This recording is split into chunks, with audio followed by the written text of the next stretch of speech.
selesai. Terima kasih. Selanjutnya kita nantikan materi yang disampaikan oleh Ibu Li Rahmawati SPD MPD. Beliau telah dikukuhkan pada tahun 1980. Kalau mau tanggal dan bulannya bisa menghubungi langsung. Jadi itu Bapak Ibu ya, silakan waktu sepenuhnya kami sampaikan ke Ibu Rahmawati SPD MPD untuk menyampaikan materi terkait dengan PKB, bagaimana teknisnya dan bagaimana caranya. Kemudian nanti Bapak Ibu siapkan pertanyaan untuk beliau Ibu Rahmawati. Silakan, waktu sepenuhnya kami serahkan. Terima kasih. Ya, terima kasih kepada Mas Laudin dan juga kepada Mas Rahmat sebagai presenter hari ini dan Mas Laudin sebagai teknis ya untuk yang bertanggung jawab terhadap teknis kegiatan teknis hari ini Pikon Gambar. Dan saya ucapkan selamat siang bagi Bapak Ibu peserta pelatihan artikel di Pati untuk yang kedua. Saya ucapkan juga kepada Bapak Tukijo selaku Ketua Panitia dan juga narasumber untuk kegiatan ini. Baiklah Bapak Ibu semuanya, mengingat waktu sudah cukup melebihi dari jadwal kita biasakan untuk on time karena jadwal jam 1, ini sudah jam 1 lebih dari 10 menit ya Bapak Ibu. Sambil menunggu Bapak Ibu peserta yang lain, kita bisa memulai terlebih dahulu untuk diskusinya hari ini. Jadi kita di sini hanya sebatas sharing dan berdiskusi saja bersama-sama Bapak Ibu.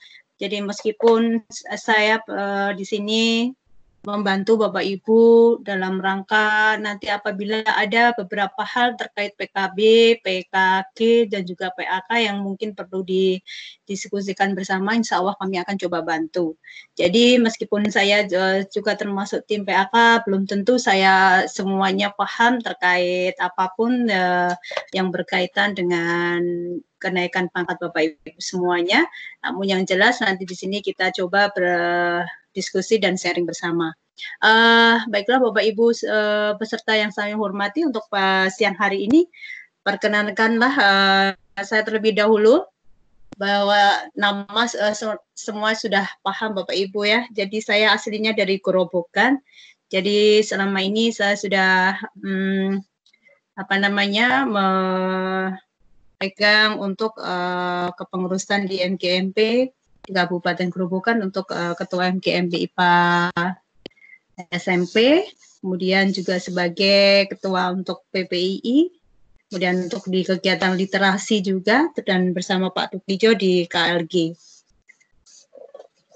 Kemudian saya mengajar di SMP Negeri 1 Penawangan Bapak Ibu, dari sejak 2002 lulus sampai dengan sekarang saat ini.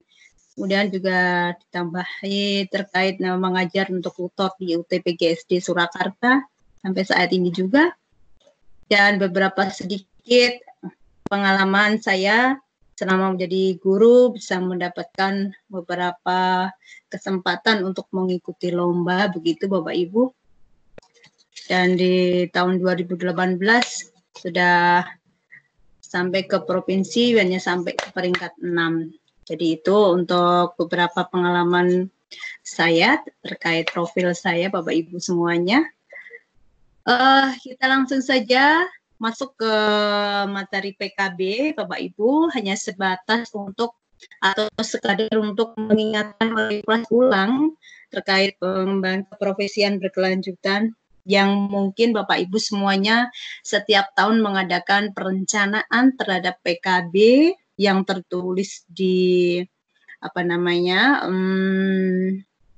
SKP ya Bapak Ibu ya. Itu nanti di situ juga ada sasarannya, ada perencanaannya yang harus Bapak Ibu siapkan setiap tahun sesuai dengan kebutuhan kita dalam 1 tahun, sesuai juga dengan kenaikan jabatan kita masing-masing.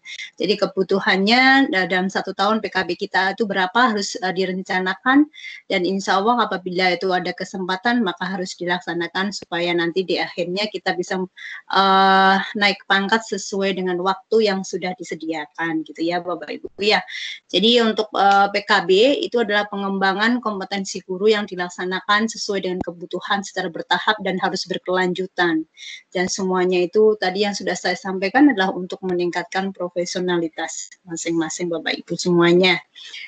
Kemudian ini hanya juga mengingatkan kembali bahwa sebenarnya PKB yang apa namanya Bapak Ibu siapkan itu harus menang benar-benar harus apa namanya ya berkelanjutan dan terus menerus, artinya dilaksanakan dengan tujuan untuk mewujudkan supaya Bapak Ibu itu bisa benar-benar meningkatkan profesinya gitu ya, bisa sejahtera baik martabatnya, kemudian mau berpartisipasi aktif juga untuk mendidik anak didik kita untuk menjadi insan yang bertakwa pada Tuhan Yang Maha Esa dan sebagainya. Intinya untuk mensukseskan tujuan pendidikan nasional gitu ya Bapak Ibu semuanya. Kemudian untuk tujuan umum dari pelaksanaan pengembangan keprofesian berkelanjutan, jadi Bapak Ibu semuanya adalah untuk meningkatkan kualitas layanan pendidikan, intinya itu dulu ya Bapak Ibu ya. Di samping itu, di samping untuk meningkatkan kualitas layanan pendidikan, juga pastinya untuk meningkatkan karir Bapak Ibu semuanya. Ini ya, jadi ini memfasilitasi guru mencapai kompetensi profesi yang telah ditetapkan, kemudian memfasilitasi Bapak Ibu guru untuk memutakhirkan kompetensi, untuk memotivasi Bapak Ibu guru memiliki komitmen dalam melaksanakan tugas pokok dan fungsinya, kemudian bisa juga untuk mengangkat citra harkat martabat profesi Bapak Ibu semuanya, itu secara khususnya. Jadi sebenarnya proses PKB itu dilaksanakan melalui beberapa siklus ya Bapak Ibu ya. Jadi merencanakan, kemudian mengimplementasikan evaluasi dan juga refleksi. Jadi itu, dan saya yakin untuk Bapak Ibu semuanya sudah melakukan tahapan-tahapan ini setiap tahunnya. Nah, jadi perlu Bapak Ibu ketahui juga bahwa di dalam PKB saat Bapak Ibu merencanakan PKB yang Bapak Ibu butuhkan dalam 1 tahun, maka Bapak Ibu harus perhatikan masing-masing yang dibutuhkan di dalam PKB itu kan ada 3 poin. Jadi yaitu pengembangan diri, ada poin publikasi dan juga karya inovatif. Ada 3 ini Bapak Ibu. Jadi kalau misalnya Bapak Ibu ingin naik pangkat dari jabatan Bapak Ibu dari golongan apa misalnya, dari 3C mau ke 3D, maka Bapak Ibu harus perhatikan kebutuhan PD-nya berapa, PKB-nya berapa yang terkait publikasi dan juga karya inovatifnya. Jadi setiap tahun silahkan berbeda-beda ya, sesuai kebutuhan lah Bapak Ibu sendiri-sendiri, sesuai dengan golongan dari Bapak Ibu sendiri-sendiri. Jadi perencanaan itu penting supaya nanti setiap tahun Bapak Ibu perlu mendapatkan nilai baik PD maupun PKB-nya, sehingga dalam waktu nanti selama 4 tahun saat kita itu sudah mulai kenaikan pangkat, pengajuan untuk kenaikan pangkatnya, maka semua kebutuhan baik PD maupun PKB PIKI-nya sudah tercukupi semuanya. Jadi itu ya Bapak Ibu ya yang perlu diperhatikan. Kemudian ini macam-macamnya Bapak Ibu, macam dan juga jenis kegiatannya, bahwa untuk macam yang pertama PKB yang tadi sudah saya sebutkan untuk pengembangan diri, Bapak Ibu bisa melaksanakan mengikuti diklat seperti ini. Diklat yang diikuti yang bisa dinilai itu minimal 30 jam. 30 sampai 80 itu nilainya 1 gitu. Kemudian untuk diklat itu bisa dalam bentuk moda daring full atau moda daring kombinasi ataupun tatap muka full gitu.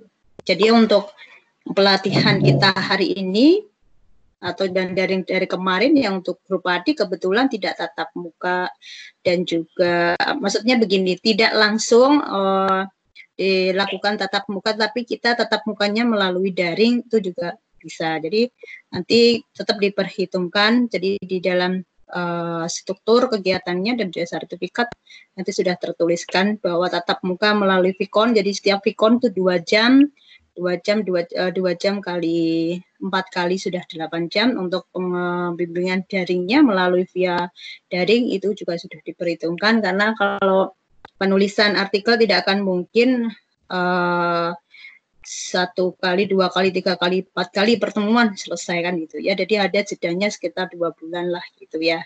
Karena ini proses menulis itu tidaklah mudah bagi semuanya orang.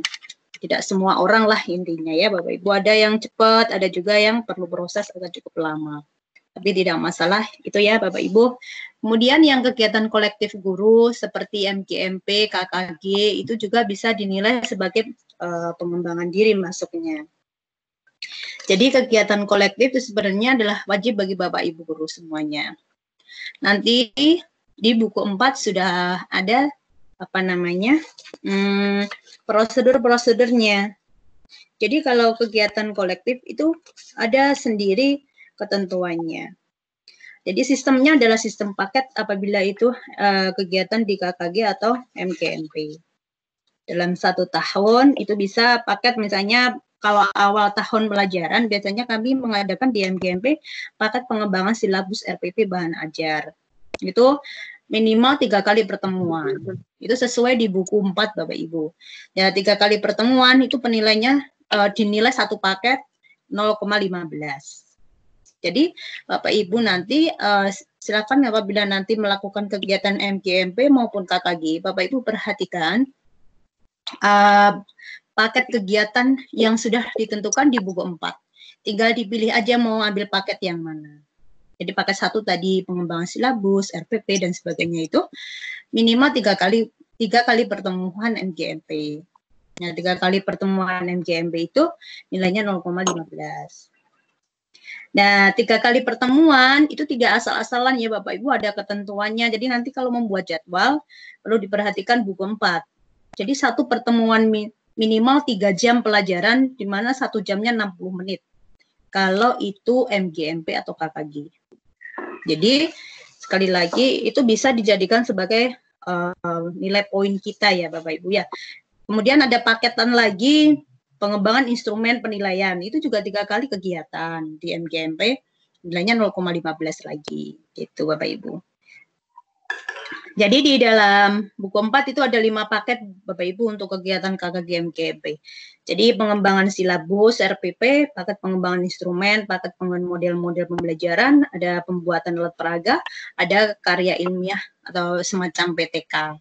Itu ada prosedurnya sendiri-sendiri. Itu untuk kegiatan kolektif. Berikutnya untuk publikasi ilmiah Bapak Ibu.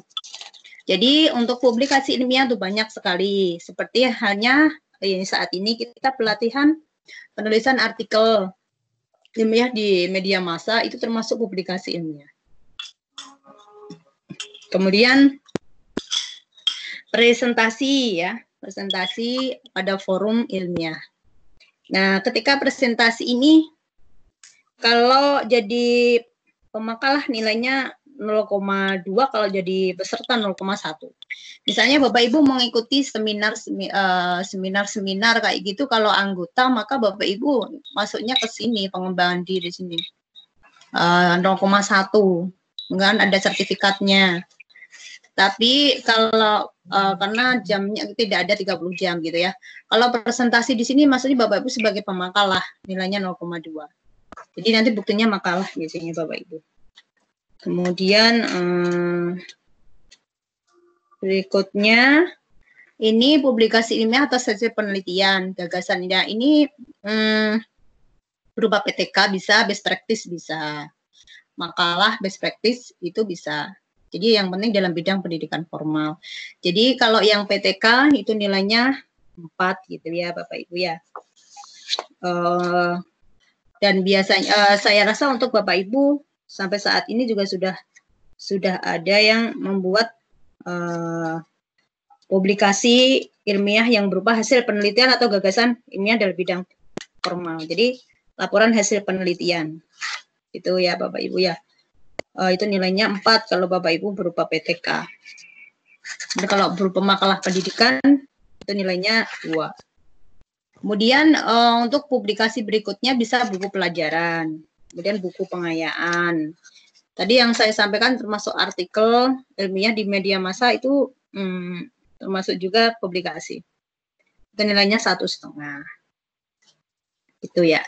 Kemudian yang perlu saya sampaikan nanti sambil bisa sharing terkait apa namanya pembuatan apa itu PTK. Jadi PTK itu ada aturan-aturannya juga. Dalam 1 tahun itu hanya boleh 2 kali PTK.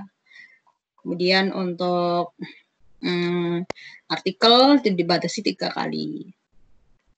Gitu ya.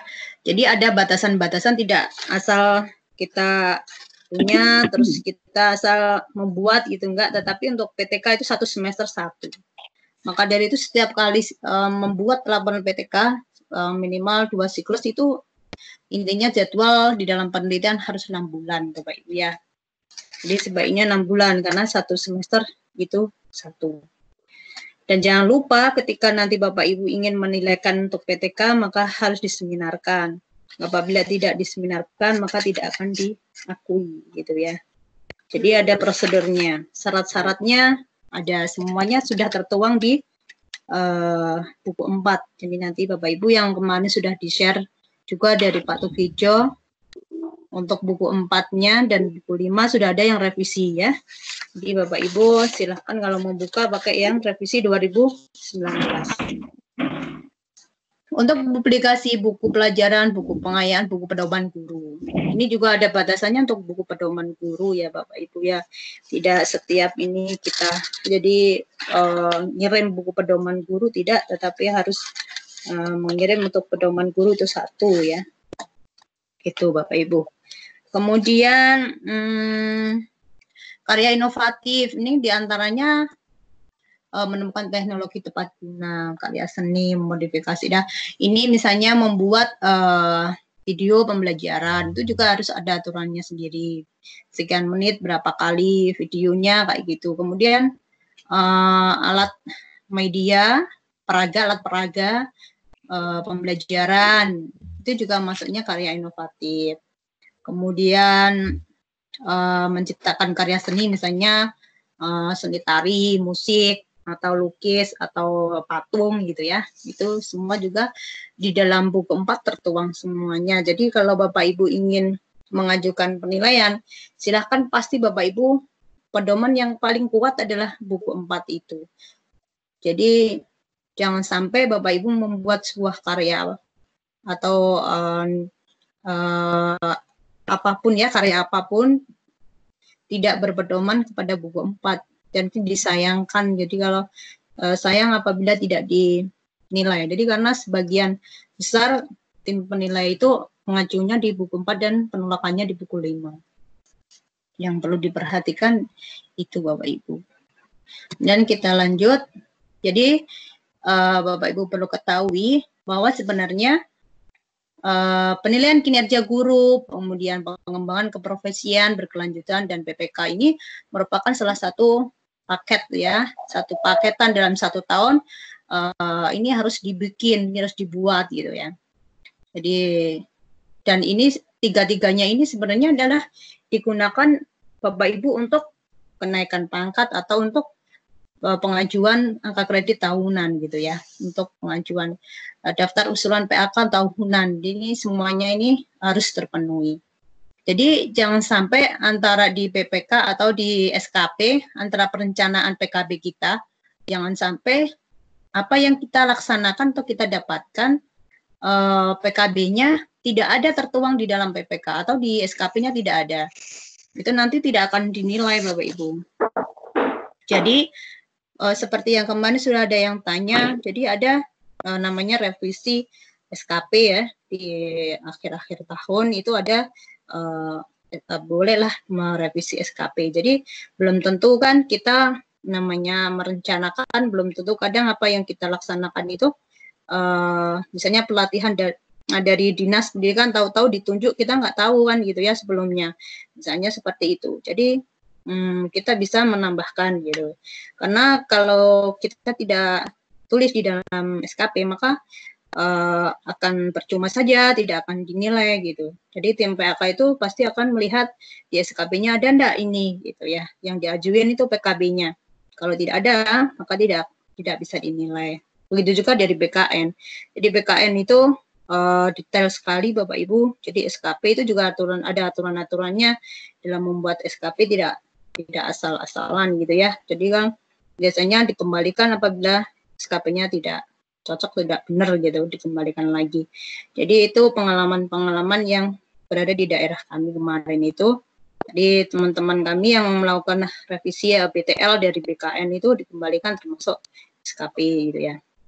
Jadi tidak apa-apa kalau BTL masih dikasih waktu untuk revisi, termasuk juga untuk PAK tahunan. Saya untuk memberikan trik, sekedar memberikan informasi kepada Bapak Ibu semuanya. Jadi ketika menerima bukti PAK tahunan kita, jangan sampai hanya kita terima saja ya Bapak Ibu ya. Silakan dicek dulu semua, baik data maupun nilai yang Bapak Ibu ajukan. Jangan sampai di situ ada kesalahan-kesalahan. Jadi takutnya ketika kita saatnya mengajukan kenaikan pangkat, di situ ada nilai yang masih salah atau data yang masih salah, jadinya nanti malah riwah gitu ya. Sampai dari BKN dikembalikan ulang untuk merevisi PAK tahunan. Jadi itu, jadi setiap kali kita menerima PAK tahunan, silakan Bapak Ibu untuk mengecek detail baik dari identitas sampai dengan ke nilai poin masing-masing sesuai yang kita ajukan. Gitu ya Bapak Ibu. Ini saya rasa untuk peraturan-peraturan Bapak Ibu dasar pemikiran semua sudah paham benar.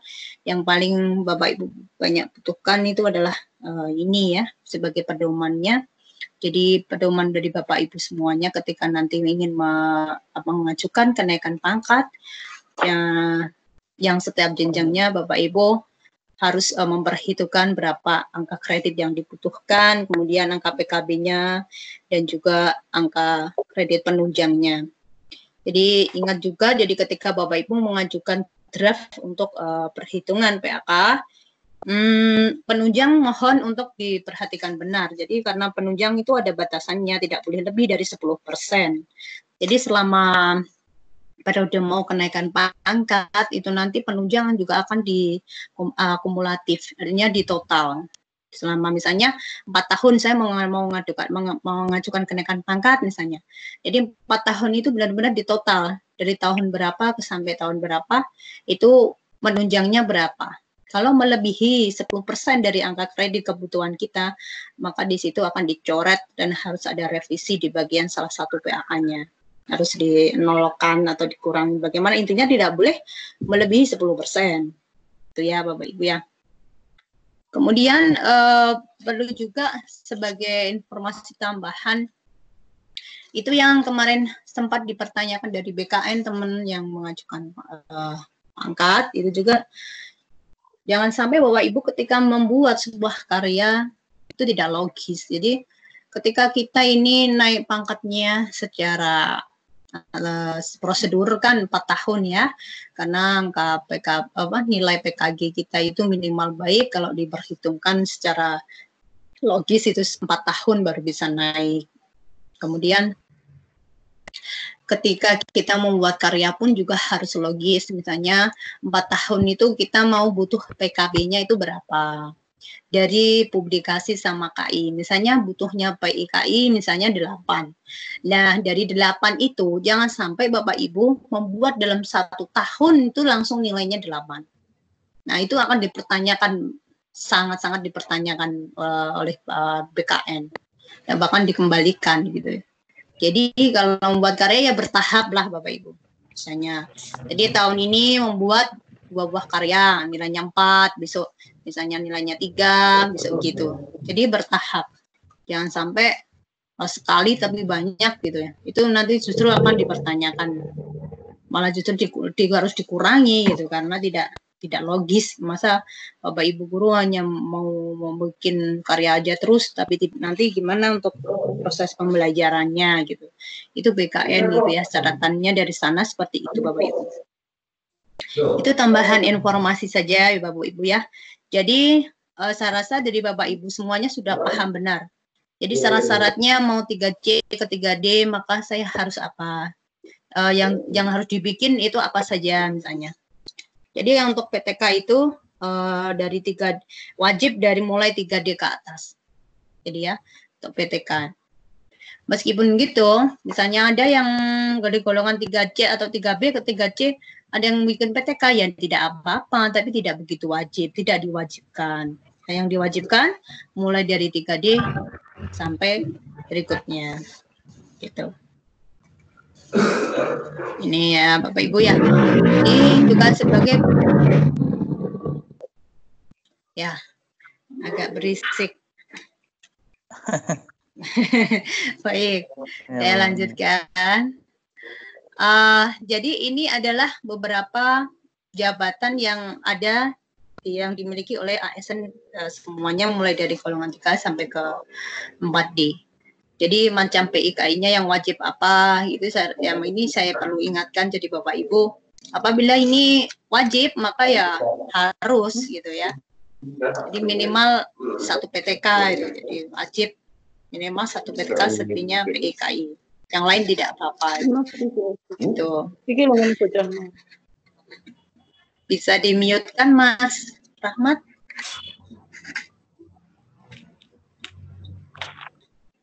Ya. Saya lanjutkan Bapak Ibu. Jadi untuk diklat fungsional tadi yang sudah saya sampaikan bisa kursus, bisa pelatihan, bisa apapun itu. Kemudian kegiatan kolektif. Lombok. Lombok anu ya. Lombok. Saya matikan. Oh iya, tadi aku belum sempat recording. Siapa yang recording ya? Mas Soleh sudah recording belum ya? Sudah Bu, sudah. Oke. Makasih. Direkam Mas Soleh. Oke. Jadi saya lanjutkan lagi. Tadi yang untuk kegiatan kolektif yang sudah saya sebutkan di awal tadi beberapa hal sudah saya sebutkan. Nanti tinggal Bapak Ibu silahkan kalau mau sharing lagi terkait beberapa hal yang menyangkut tentang PKB, PAK dan juga PK guru. Jadi ini perlu ya. Kalau Bapak Ibu misalnya ada yang mengikuti pelatihan penulisan buku yang sekarang sudah banyak sekali pelatihan-pelatihan penulisan buku, misalnya buku kumpulan puisi, buku novel, buku cerpen kayak gitu bisa dinilaikan bagi semua Bapak Ibu guru, tidak hanya guru bahasa. Artinya guru IPA, matematika kalau ingin dia misalnya hobi dari dulu ingin membuat sebuah buku kumpulan cerpen, puisi, novel, itu tidak apa-apa Bapak Ibu. Itu makanya disebut sebagai karya inovatif. Dan itu juga ada penghargaan. Jadi tidak hanya diperuntukkan untuk Bapak Ibu guru yang pemapelnya dari bahasa. Jadi yang seni pun juga dibebaskan. Siapa yang punya bakat minat di bidang seni, kalau memang itu sudah memenuhi kriteria yang tertuliskan di buku 4, saya rasa tidak masalah gitu ya. Bapak Ibu silakan kembangkan karya inovatif yang dimiliki. Jadi kalau kumpulan puisi itu 40 judul itu sudah dinilai juga. Dan kalau cerpen 10 cerpen, kumpulan cerpen itu 10 judul itu juga sudah dinilai dalam kategori komplit. Jadi silahkanlah Bapak Ibu pilih-pilih saja mana yang menurut Bapak Ibu bisa memenuhi kebutuhan PKB Bapak Ibu semuanya. Dan saya rasa sekarang sudah tidak sulit, banyak organisasi apapun dimanapun yang memfasilitasi ya pelatihan-pelatihan, banyak mau mandiri mau yang dari dinas atau dari kedinasan dan sebagainya, saya rasa sudah banyak sekali. Jadi tidak perlu khawatir untuk saat ini Bapak Ibu untuk menaikkan pangkat. Jadi itu Bapak Ibu. Jadi yang suka hobi di desain gitu ya, membuat poster, untuk membuat sampul buku dan sebagainya boleh. Jadi film, pertunjukan tari, karawitan ini bagi Bapak Ibu yang guru seni atau mungkin yang hobi di karawitan atau hobi di tari boleh. Jadi semua dihargai, Bapak Ibu. Nah, ini format-format untuk evaluasi untuk ini saya rasa Bapak Ibu semuanya sudah melaksanakan ya. Jadi ini untuk standar kompetensinya formal maupun non formal. Oke, ini ya Bapak Ibu. Jadi intinya untuk unsur utama itu 90%, untuk penunjang itu cukuplah maksimal hanya 10%. Jadi yang sudah saya sampaikan ada batasannya untuk di unsur menunjang. Dan sedikit saya tambahkan mungkin di penilaian kinerja guru ya Bapak Ibu ya. Untuk saat ini penilaian kinerja guru sudah menggunakan penilaian kinerja guru pola 360 derajat. Kemarin materi saya untuk PKG juga sudah di-share ke Pak Tukijo kalau tidak salah ya. Tapi di sini saya tidak terlalu banyak menampilkan, cukup saja nanti silahkan mau dibaca-baca sendiri materi saya. Cukup untuk mengingatkan saja, mungkin dari Bapak Ibu semuanya, baik di Jepara, Pati, Kudus, Blora, sudah menggunakan penilaian kinerja guru pola 360 derajat. Jadi maksudnya pola 360 derajat itu adalah penilaian yang tidak hanya dari asesor atau kepala sekolah saja, namun penilainya berasal dari orang tua, teman sejawat, dan juga siswa. Jadi ada 4 komponen yang menilai seorang guru. Intinya itu Bapak Ibu. Kemudian dan penilaian kinerja guru, ketika kita mengajukan penilaian angka kredit, di situ juga penilaian kinerja guru atau penilaian yang digunakan untuk di unsur utama ini ya, itu masuk di dalam dupa kita ya, di usulan kita dengan minimal batasan nilai PKG adalah baik. Jadi perlu pertimbangkan juga untuk penilaian kinerja PKG 360 itu juga memperhitungkan kehadiran Bapak Ibu. Jadi kehadiran Bapak Ibu dalam 1 tahun itu berapa persentasenya masuk di dalam penilaian gitu ya. Itu. Jadi mudah-mudahan mungkin sudah semuanya lah, kalau gerobogan nanti tahun ini karena kemarin itu masih sosialisasi dan perlu dipersiapkan ulang karena asesor-asesor itu sudah banyak yang direview, artinya banyak yang sudah baru, maka perlu adanya pelatihan ke asesor-asesor, persiapannya cukup banyak. Jadi insya Allah tahun ini sudah harus menggunakan yang PKG pola 360. Dan mungkin di kota Kabupaten Semarang Pak Rahmat, Pak Tukijo mungkin sudah menggunakan pola itu. Tapi kalau yang di kemarin itu sempat saya pas ngisi gitu, tanya-tanya juga ada yang belum gitu ya. Waktu di Wonosobo itu juga sama sekali belum tahu. Terus di Jepara itu juga belum semuanya gitu.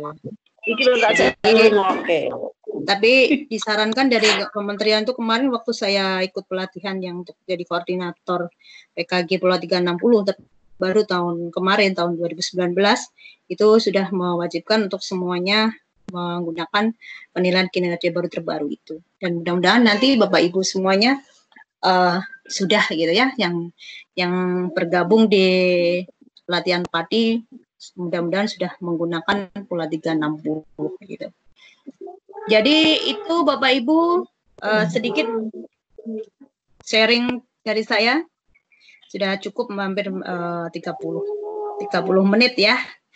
Nanti silahkan Bapak Ibu yang ingin sharing atau bertanya atau apalah, kita coba nanti bersama-sama. Baru nanti mungkin apabila dari saya cukup, mungkin langsung bisa dilanjut ke materi berikutnya. Monggo kami persilakan ke Mas Rahmat untuk menyapa teman-teman peserta. Terima kasih. Baik. Terima kasih Bu Lili atas materi dan pencerahan yang telah diberikan. Bapak Ibu yang kami hormati, dari apa yang telah disampaikan oleh Bu Lili tadi tentu itu kan secara umum ya. Nah, Bapak Ibu di lapangan banyak menjumpai kesalahan-kesalahan ataupun kekurangan yang mungkin bisa Bapak Ibu tanyakan, dan semoga apa yang nanti disampaikan Bapak Ibu juga mungkin ada yang sama dan sebagainya, tidak apa-apa. Monggo Bapak Ibu kami buka dua termin pertanyaan. Assalamualaikum. Halo. Kami buka Ya, saya dua Iya, termin. waalaikumsalam. Iya. Yang pertama adalah 3 penanya. Monggo. Bu siapa? Bu Ismiati. Agustina. Bu siapa? Bu Agustina. Bu Agustina. Silakan Bu Agustina. Ya. Ini saya Agustina dari SMA Batangan. Saya mau tanya Bu, saya punya karya bunga rampai yang diterbitkan oleh Simeo, sudah ber-ISBN, cuman baru diterbitkan akhir Desember dan baru dikirimkan kepada saya Januari. Padahal kan kita pakainya PAK tahunan, dan kalau padi itu November itu sudah mulai PAK ya Bu. Jadi yang karya-karya Desember itu kami bagaimana Bu? Oke. Iya. Ya. Terima kasih Bu Agustina. Langsung dijawab atau bagaimana Bu Ili? Monggo.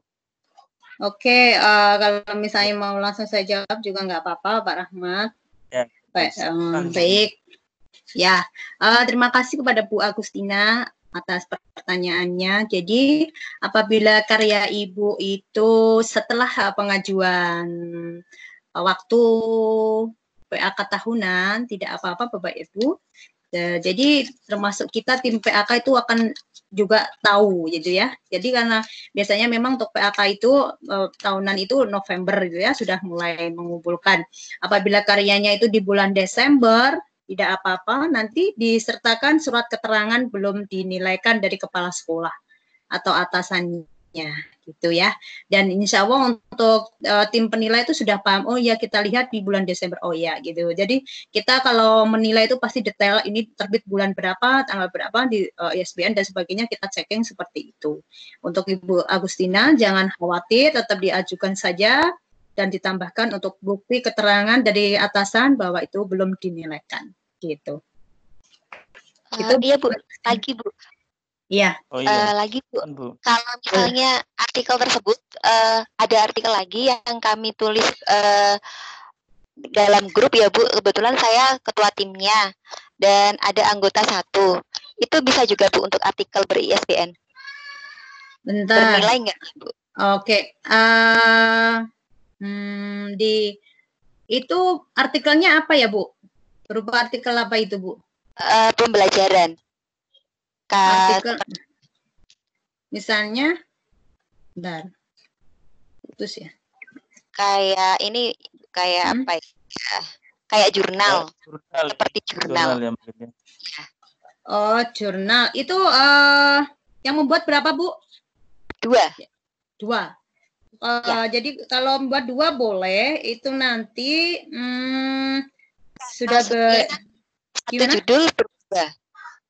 Iya. Ada beberapa judul, tapi yang salah satu judul itu berdua, begitu bisa ya Bu?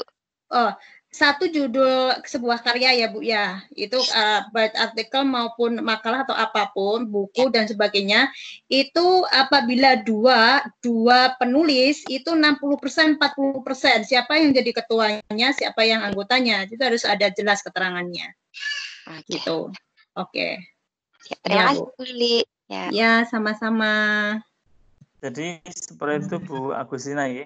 Kalau misalnya ada 2 penanya, 2 penulis berarti 60%, 40%. Mungkin maksimal berapa penulis Bu Ili supaya bisa dapat nilai? 4. Nilai ya. Ada maksimal 4 penulis. Jadi seperti buku atau karya apapun 4 ya. Ya 4 penulis itu 40%, 20%, 20%, 20%. Itu ya, ketentuan baik. Penilaiannya. Ya. Kalau penulis Bu ya. Nah, kalau 3 penulis mungkin biar teman-teman bisa lebih. Kalau 3 penulis berarti 50, 25, 25. 50, 25, 25. Nah, ya. Baik Bapak Bu. Jadi itu terima kasih Bu ya atas jawaban pertanyaan dari Bu Agustina. Jadi Oke. kalau ada satu penulis untuk semuanya jelas, kalau 2, 60, 40. Nah, yang lainnya silakan bisa Bapak Ibu dilihat di Iya. buku 4 dan 4, iya. Iya, Oke. betul. Bapak Assalamualaikum. Ibu yang mengerti, silakan penanya kedua dengan siapa nggih? Assalamualaikum. Iya. Assalamualaikum. Waalaikumsalam. Maaf. Bu Jumiarsih, Maaf, SMA Negeri maaf 3 Pati. Bu Iya, Junior. Ibu. Nggih. Bergantian aja. Oke, dari SMA Negeri 3 Pati. Begini Bu, pengalaman saya Ya, kemarin waktu Nggih. PAK. Nggih, Nggih. waktu PAK 2019 seperti yang dikatakan oleh penanya pertama tadi, penilaian PAK itu November. Saya punya sertifikat yang terbitnya itu Desember, ternyata tidak dinilai. Oke. Yeah. Kemudian yang kedua, ini tanyakan saja. Saya membuat puisi, kumpulan puisi. Jumlahnya 20. Itu akan dinilai apabila dibukukan dan ber-ISBN. Betul. Iya. Seandainya saya tidak meng-ISBN-kan buku, apakah bisa itu digolongkan ke dalam karya inovatif yang sederhana? Tetap dapat nilai atau tidak saya ISBN-kan? Oke. Ya. Kemudian yang berikutnya Bu, satu lagi, saya sebagai guru yang mengajar di kelas 11, salah satu KD di semester 1 Gasal di kelas 11 itu kan ada pembelajaran teks cerpen. Kemudian siswa supaya tertarik dengan pembelajaran itu beramai-ramai saya minta untuk menyusun cerpen dan itu saya bukukan. Dan di dalam buku itu saya menyumbangkan juga satu cerpen karena untuk mencontohkan pada anak-anak saya. Kemudian buku saya ISBN kan, hanya saja anggotanya ya 36 satu kelas itu. Bagaimana itu Bu? Terima kasih. Assalamualaikum warahmatullahi wabarakatuh. Ya, waalaikumsalam warahmatullahi wabarakatuh. Baik, Bu Ili, silakan langsung dijawab 3 pertanyaan tadi. 1, 20 puisi ber-ISBN-nya bagaimana? Dan kedua, jikalau tidak di ISBN-an bagaimana? Kalau tulis rombongan bagaimana? Monggo Bu. Ya, baik, terima kasih kepada Ibu Juniarsih tadi ya. Jadi gini Ibu, jadi yang pertama tadi, ketika memiliki sertifikat atau sebuah karya di bulan Desember, padahal terakhir itu penilaian di bulan November, apa Ibu tadi sudah menyertakan surat dari atasan terkait sertifikat tersebut, atau karya inovatif atau apapun yang memang menyatakan keterangannya itu belum dinilaikan gitu Bu ya. Kalau itu memang sudah ada surat keterangan dari atasan dan sudah dilengkapi bukti-bukti yang komplit, saya rasa mungkin itu sih sebenarnya sudah dinilai Bu harusnya ya. Tapi lagi-lagi kembali lagi kepada tim PAK-nya gitu ya Bu ya. Kalau menurut prosedur dari tim PAK itu tetap dinilai Bu, karena memang pengajuan kita itu di bulan November berkasnya, padahal untuk Desember kita baru menerima sertifikat, itu bisa atau teknisnya kalau bisa disusulkan, tapi kalau tidak bisa disusulkan dinilaikan di tahun berikutnya dengan catatan itu tadi. Di SKP-nya pun juga harus tertulis Ibu, di SKP juga harus dimasukkan ke tahun berikutnya, atau mungkin di SKP Ibu tidak dimasukkan, atau bagaimana saya kurang paham benar. Jadi itu Bu ya, catatannya apabila Ibu ingin dinilai maka di SKP untuk tahun berikutnya juga harus dimasukkan. Jadi itu Bu. Kemudian sambil dilengkapi bukti surat keterangan kalau belum dinilaikan gitu. Kemudian yang kedua, Ibu sesuai di buku 4 itu harus karya itu harus di ISBN-kan supaya bisa dinilai gitu ya Bu ya. Tetap harus dibukukan dan harus ber-ISBN. Apabila tidak ber-ISBN maka artinya belum diakui, maka belum bisa tim penilai itu menilai Bu. Jadi tim penilai itu tidak mau mereka membuat nilai sendiri di luar dari batas ketentuan prosedural buku 4 dan buku 5 sebagai penolakannya. Itu untuk jawaban yang kedua. Jadi Ibu segera saja untuk dibukukan dan di ISBN-kan Bu, biar dalam kategori sederhana bisa dinilai 2 ya Bu ya, kumpulan buku puisinya. Itu sebaiknya dibukukan dan beri ISBN, artinya itu sudah hak paten Ibu gitu ya, jadi dan diakui. Kemudian kumpulan cerpen, antologi tidak bisa dinilai Bu kalau itu orang banyak. Jadi kalau tadi sudah saya katakan kalau buku atau laporan penelitian atau jurnal itu ada batasannya hanya 4 orang saja. Gitu Bu ya, ada kriterianya. Jadi tidak boleh kalau antologi itu hanya bersifat sebagai ya sebatas untuk kenang-kenangan dan berlatih kita nggak punya karya gitu bisa dibukukan bareng-bareng gitu untuk bahwa hasil karya kita sudah terdokumentasikan dengan baik. Tapi mohon maaf untuk dinilaikan di PAK kalau antologi penulisnya banyak tidak bisa dinilaikan begitu Pak Rahmat dan juga Bu Junior sih. Terima kasih. Ya, terima kasih atas jawabannya. Iya, sama-sama. Ya, itu Bu Junior Singh ya. Sudah sangat jelas sekali jawaban dari Bu Lili. Terima kasih Bu Lili. Monggo penanya berikutnya Bapak Ibu. Assalamualaikum Bu Lili. Waalaikumsalam Bu Suci. Iya Bu Lili. Nah, ini saya mengikuti sekali. Mau tanya sedikit Bu. Iya, mari. Tadi kan Ibu sudah menjelaskan sangat gamblang Bu. Untuk antologi memang tidak bisa dinilai kalau banyak orang.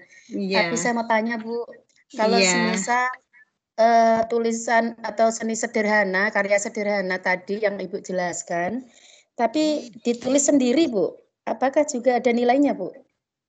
Ditulis sendiri, diterbitkan dan ber-ISBN, ditulis sendiri, bukan banyak orang. Cerpennya kumpulan cerpen tapi ditulis sendiri. Iya, Mas, justru itu dinilai Bu, ditulis sendiri. Ini langsung saya jawab nih. Langsung saya jawab. Iya, Bu. Asik sekali dari tadi mendengarkan Bu. Ya. Oke, terima kasih Mas Rahmat. Jadi saking asiknya ini ya semangatnya Bu Suci. Baik, Bu Suci terima kasih atas partisipasinya dan pertanyaannya. Jadi sebuah karya justru kalau Ibu membuat sendiri justru itu dinilai lebih banyak Bu. Jadi seperti buku kumpulan cerpen minimal 10 cerpen judul ya Bu ya, minimal 10 judul cerpen itu dinilai dalam kategori kompleks malah Bu, dinilai 4. 5 cerpen judulnya 5 judul cerpen itu kategori sederhana. Kemudian kalau kumpulan puisi 40 puisi dan harus beri ISBN-nya Bu ya catatannya. Jadi itu kategorinya kompleks 4. Kalau seperti Bu Junior C 20 puisi dan diberi ISBN kan itu kategori sederhana nilainya 2. Oh begitu. Iya. Terus kalau ketika kita nulis itu kan mantep gitu loh Bu. Kasih angka 2 gitu rasanya mantep gitu. Oh iya betul. Jadi kalau misalnya dibikin clipping, satuan clipping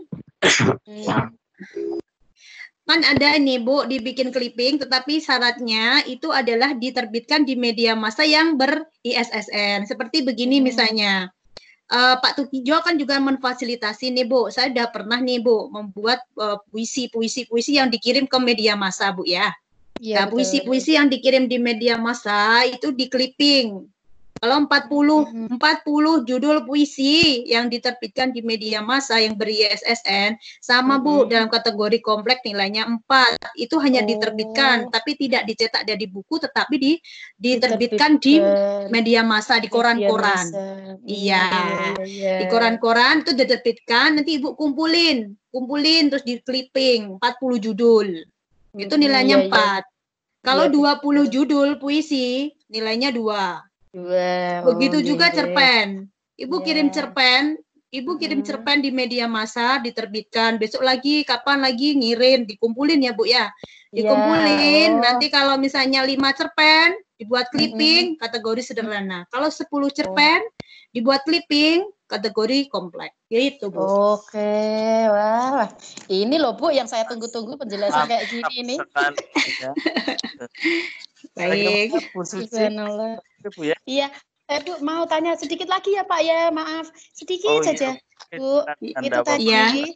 yang sudah saya matur itu tadi, Nggih. kan kita dikirimi dari pihak penerbit itu ada sertifikat dan ada surat keterangan terbit itu Bu. Siap, betul. Di fotokopi disertakan itu, boleh. Apakah ketika kita sedang mengajukan PAK itu perlu dilampiri juga keterangan dari kepala sekolah atau tidak, Bu? Sip, harus dilampiri keterangan kepala sekolah keaslian, Bu. Bukti gitu. keaslian, ya. Itu surat keterangan dari penerbit, silakan Ibu fotokopi, nanti legalisir saja. Kemudian ditambahkan surat bukti keaslian Ibu dari kepala sekolah. Keaslian, gitu, ya, karya, ya. Siap. Jelas iya. sekali, terima kasih Bu Lili. Ya Allah. Sama-sama. Ya tunggu ini memang saya cari informasi ini. Ya, baik. Terima kasih sekali. Sama-sama. Assalamualaikum. Assalamualaikum. Waalaikumsalam. Assalamualaikum Mas Fahmi. Silakan Selamat. Pak Ji. Nggih, Pak Subagio. Ya, Pak Subagio. Terima kasih. Kalau yang di depan-depan tadi mengenai buku-buku ya, buku puisi cerpen dan yang lain, saya hanya menanyakan karena saya selaku guru TK, saya sering sekali membuat alat peraga edukatif yang mana alat peraga itu pernah saya gunakan sebagai bahan pendukung lomba Gurpres. Akan tetapi belum saya dibukukan secara lengkap. Bagaimana ya agar dalam penilaian PAK nanti karya-karya saya itu bisa dapat nilai gitu, Bu. Terima kasih. Assalamualaikum warahmatullahi wabarakatuh. Waalaikumsalam warahmatullahi wabarakatuh. Baik, Pak. Iya. Bu. Ini untuk pertanyaannya nih bagus sekali Bu ya. Jadi kalau tadi terkait dengan artikel-artikel dan buku dan sebagainya, ini terkait dengan karya inovatif. Dan itu apakah bisa dinilaikan saat kenaikan pangkat? Monggo Bu, silakan. Iya, baik, terima kasih pada Pak Subagio atau mungkin ya Bapak Ibu yang lain yang mungkin sudah membuat. Jadi alat peraga itu kan jenisnya banyak, jadi bisa berupa gambar, poster untuk pelajaran, bisa alat permainan pendidikan, tadi seperti yang Bapak sampaikan itu boleh berupa model benda barang, boleh benda potongan-potongan, boleh video animasi, boleh alat bantu pembelajaran, dari IPA dan sebagainya, prakarya dan lain-lain. Jadi sebenarnya nanti bagaimana supaya alat peraga itu dinilai, Bapak Ibu. Jadi alat peraga itu nanti harus dinilai dengan bukti fisiknya, yaitu nanti Bapak Ibu harus membuat laporan tertulis. Jadi sesuai dengan di buku 4, jadi Bapak Ibu silakan membuat laporan tertulis dengan cara pembuatannya ya Pak ya. Jadi laporan tertulis tentang cara pembuatan, kemudian penggunaan alat peraga tersebut dilengkapi dengan gambar atau foto alat peraga tersebut. Bila tidak dimungkinkan untuk dikirim, apabila bisa dikirim, ya dikirimkan aja Pak bukti alat peraga yang sudah jadi tadi. Itu intinya Bapak Ibu harus menyertakan laporan tertulis tentang cara pembuatan dan penggunaan alat peraga tersebut dan dilengkapi dengan bukti alat peraganya gitu Bapak Ibu. Jadi apabila kok alat peraganya besar, misalnya ada yang model besar dan tidak bisa dikirim, maka foto-foto, jadi itu ya, foto-foto dari alat peraga itu. Dan laporan tersebut harus dilengkapi dengan lembar pengesahan dari kepala sekolah. Kemudian juga dilengkapi juga bukti-bukti foto implementasi atau penggunaan alat peraga tersebut di kelas. Termasuk itu lampirannya ya Pak ya. Jadi laporannya tadi itu, kemudian dilengkapi lampiran-lampirannya. Jadi lampirannya ya berupa foto-foto alat peraga tadi, kemudian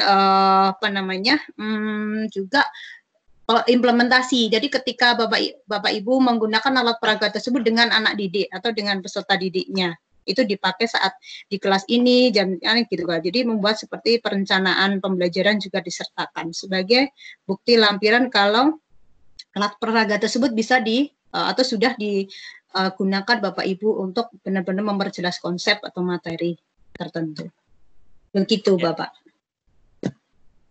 Nggak ada batasan jumlahnya, Nggih.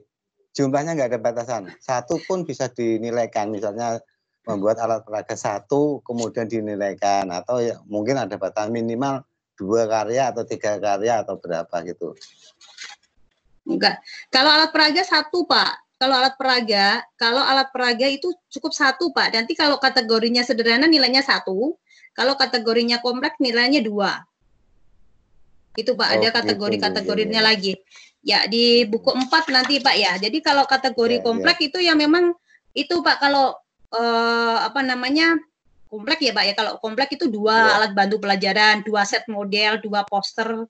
Ada batasannya kalau yang kompleks. Tapi kalau yang sederhana 1 cukup Pak. 1, tapi nanti dinilai nilainya 1. Gitu. Ya, terima kasih Bu. Ya. Karena kemarin itu saya membuat untuk melengkapi guru prestasi itu kan tahun 2019 kemarin saya itu ada 4 karya alat peraga, tapi belum saya gunakan untuk penilaian PAK karena belum tahu prosedurnya. Ya kalau dalam saya setelkan ke waktu lomba itu memang prosedurnya sudah saya buat sesuai dengan pedoman buku 4. Siap. Membuat laporan sudah saya buat laporan secara keseluruhan, tapi mungkin belum dengan perencanaan pembelajarannya belum saya sertakan gitu. Terima kasih. Siap. Nanti sambil dibuka lagi di buku 4 ya Pak ya, lebih detail, lebih jelasnya ada contoh bukti laporan dan ini di lampiran-lampiran buku 4 ya Pak ya. Silakan ya Pak. Terima kasih Bu. Ya, sama-sama. Sami-sami. Ibu, saya masuk kembali, Agustina. Ya. Ini Bu, sebentar ya. Ada pertanyaan dari Brolan Bu. Ini Bu Lili. Ada yang tanya dari Bu Wahyu. Saya mau tanya, pelatihan online yang sertifikatnya bisa diakui tim PKK yang bagaimana Bu? Gitu. Dari Bu Wahyu. Mau Bu Lili. Jadi pelatihan online yang bagaimana? Yang sertifikatnya diakui oleh tim PKK. Terima kasih Bu. Silakan. Intinya nanti untuk sertifikat yang online yang bisa dinilaikan dari tim PAK-nya, yang jelas itu nanti tetap meskipun online ya Bu ya, tetap harus ada buktinya mulai dari laporan ya Bu ya, laporan. Jadi laporan tetap, kemudian lembar pengesahan dan sebagainya itu harus dilengkapi Bu ya. Kemudian di lampirannya itu biar lebih komplit lampirannya itu, kalau mau disertakan undangan, daftar peserta boleh, kemudian ditambahkan kalau matrik jelas ya Bu masuk di dalamnya, di laporan terakhir itu harus ada matrik. Jadi, untuk laporannya di buku 4 itu juga harus diperhatikan. Jadi tidak hanya membuat laporan, tadi laporan untuk laporan diklat atau pelatihan-pelatihan itu harus diperhatikan juga bagaimana prosedur dalam pembuatan laporan. Jadi termasuk harus membuat metrik itu harus ada. Kemudian disertakan lampirannya ada jadwal. Kemudian daftar hadir itu hanya sebagai penguat sebenarnya. Jadi kalau yang pokok itu fotokopi sertifikat yang sudah dilegalisir oleh kepala sekolah, surat tugas, jelas itu. Jadi surat tugas itu sudah menunjukkan bahwa panjenengan sudah diizinkan. Jadi undangan itu sudah diizinkan, artinya panjenengan sudah diberikan surat tugas. Jadi surat tugas, kemudian fotokopi sertifikat itu sebenarnya sudah diakui. Kemudian kalau di online yang jelas itu sistemnya bagaimana kan tertera di dalam sertifikat itu sama jadwalnya Bu. Jadi nanti tim penilai harus benar-benar bisa mencermati jadwal pelaksanaan, kemudian sistemnya sistem apa, kombinasi atau daring full gitu ya. Online itu ya dalam jaringan itu Bu. Jadi itu benar-benar diperhatikan. Apalagi kalau kondisi saat ini saya rasa semua tim penilai itu sudah paham. Jadi pelatihan tidak ada yang langsung tatap muka secara real langsung gitu ya, pasti dalam jaringan, dan ini sudah bisa disikapi. Dan untuk pelatihan online tidak hanya yang ini Bapak Ibu, jadi termasuk yang pembatik Pak Tukijo itu melaksanakan itu juga online Bapak Ibu, nanti sertifikatnya juga berupa online, jadi malah itu sertifikatnya ngunduh sendiri gitu ya. Tapi kalau kita sertifikat sudah ada, tinggal nanti dikirim. Jadi yang jelas pelaksanaan itu nanti dilihat dari jadwalnya. Jadi jadwal pelaksanaannya, dan bukti-bukti yang lain adalah bukti daring nanti, makanya untuk Untuk ini sudah saya siapkan untuk bukti daringnya baik Vicon maupun bukti bimbingan di dalam WA Group. Jadi Bapak Ibu silakan nanti kalau yang saya siapkan dirasa kurang silakan Bapak Ibu tambahkan sendiri, tidak apa-apa. Setiap kali Vicon seperti ini silakan Bapak Ibu mengambil bukti. Jadi yang awal sudah saya sampaikan bukti-bukti daring seperti ini sebagai penguat bahwa Bapak Ibu benar-benar melaksanakan kegiatan online itu. Itu Bapak Ibu. Jadi foto-foto kegiatan yang biasa kita ambil secara langsung kita ganti foto-foto bukti saat kita daring. Jadi karena ini kita pakainya baik pembimbingan maupun tatap muka melalui Teams, ini juga termasuk daring gitu ya Bapak Ibu. Iya. Jadi seperti itu Mas Rahmat. Ya. Terima kasih Bu. Ada pertanyaan kembali nih Bu dari Bu Ristiana. Jadi Bu Wahyu sudah sangat jelas ya, dari Bu Ristiana adalah kalau membuat karya tari, apakah instrumennya juga harus buatan sendiri atau boleh hanya gerakan tarinya saja? Matur nuwun, itu Bu, soalnya Bu, apa itu soalnya? Itu pertanyaannya, maaf. Kayak kasih semacam ya. Itu. Nah, jadi Bapak Ibu sambil menyimak ya apa yang ditanyakan oleh teman-teman biar nanti tidak ada pertanyaan berulang seperti itu Bapak Ibu. Silakan Bu Lili, ini kalau karya tari apakah instrumennya harus buatan sendiri atau boleh hanya gerakan tari? Monggo Bu. Iya. Ini kalau yang tari nih ya. Saya rasa untuk tari berjudul ya. Kalau yang ditari itu biasanya dengan sekaligus kalau karya sebuah tari tidak hanya tarinya saja tapi langsung dengan instrumennya yang bisa dinilai Bapak Ibu. Jadi seni pertunjukan jadi satu judul drama, teater, musik, itu senda tari dipentaskan durasi sekian menit, misalnya contohnya seperti itu. Kemudian kalau itu seni pertunjukan. Kemudian kalau seni busana 10 kreasi busana otomatis semuanya ciptaan sendiri semua. Seni musik setiap 6 judul lagu juga ini ciptaan semua sendiri. Kemudian kalau yang seni pertunjukan berapa judul drama, teater, musik, tari modern, klasik atau sendera tasik telah dipentaskan dengan durasi 60 menit dan ini kalau seni pertunjukan. Jadi kalau karya mencipta berarti harus sendiri Bu, termasuk dengan musiknya. Nanti biasanya ada apa namanya Bu? Ada kriteria penulisan lebih lanjut di buku 4. Mungkin kalau yang tari saya belum pernah memegang di bagian tari, tapi yang saya baca dan saya tahu seperti itu Ibu untuk tari itu.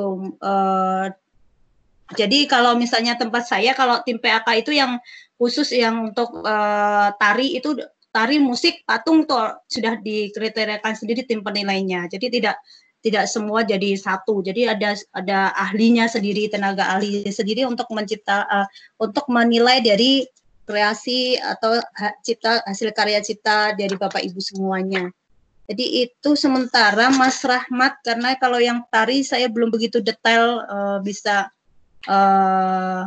melihat atau mempelajarinya.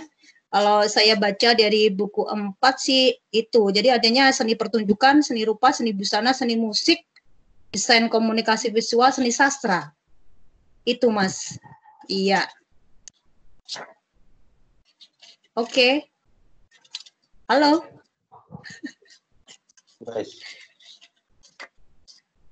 Halo Bu Lili. Iya. Mungkin ada tambahan sedikit Bu Lili, apa yang diterangkan panjenengan tadi mengenai sertifikat. Iya. Saya dulu pernah mengikuti sertifikat, mengikuti diklat atau workshop. Tetapi pelaksanaan. Halo. Sudah. Anda telah berkomunikasi gimana? Halo. Iya. Ini yang lain. Kok enggak dengar ya? Ya, bentar. Mungkin ini, Pak.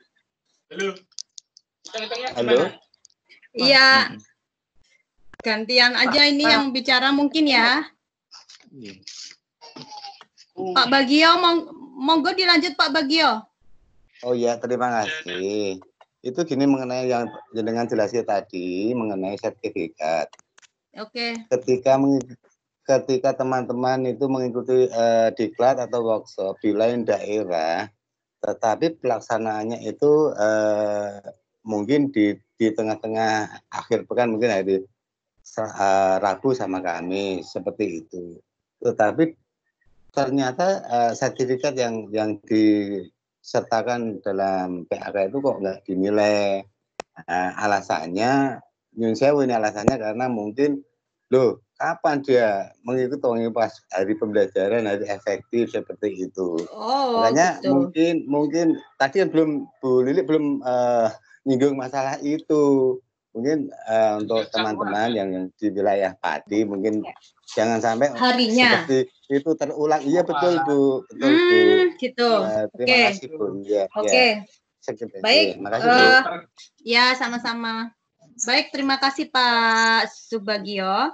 Jadi konfirmasi saja. Jadi apabila kita melakukan diklat, kita diklat nasional tidak harus harinya, tidak harus Sabtu Minggu juga loh Pak. Saya kalau diklat di Bogor, di Bali itu terserah sana mau kasih jadwal. Jadi Rabu, Selasa, Kamis, mungkin nggak masalah. Yang terpenting adalah kita sudah mendapatkan surat tugas dari kepala sekolah. Artinya apabila kita sudah mendapatkan surat tugas, berarti kita sudah diizinkan. Gitu. Ya, jadi meskipun hari efektif, tetapi apabila kita memang diizinkan oleh atasan kita untuk mengikuti pelatihan, apapun itu dan harinya apa saja, enggak masalah Pak. Jadi tidak dipermasalahkan, malah itu dari kalau tim PAK itu tidak ada acuan atau buku yang mengatur harus pelatihan di luar jam pembelajaran. Intinya, kenapa itu lampirannya harus dibuktikan surat tugas? Kalau dilampirkan surat tugas, itu artinya sudah ada bukti persetujuan dari kepala sekolah untuk mengirim kita mengikuti pelatihan gitu, Pak. Begitu Pak Subagio. Oke, ya. Terima kasih Bu. Ya. Terima kasih. Sama-sama.